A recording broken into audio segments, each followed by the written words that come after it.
Dati sabi ko, paano kaya mag-abroad? Saan kaya yung abroad nung bata pa ako? Sabi ko, paano kaya yung sinasabi nila na kapag malayo ka sa pamilya, sobrang lungkot, nakakalungkot, nakaka-stress, nakaka-depress.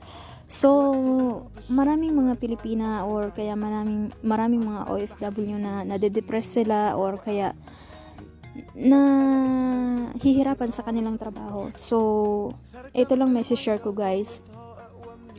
Kahit anong hirap ng trabaho sa amo natin or kahit sa ang trabaho natin, kailangan natin magtiyaga.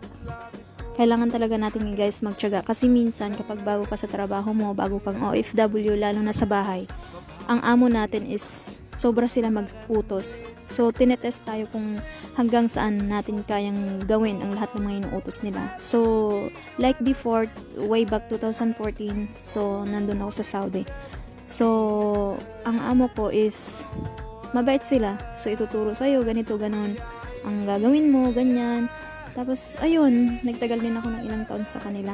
So, ngayon naman, dito sa Kuwait, ganun din.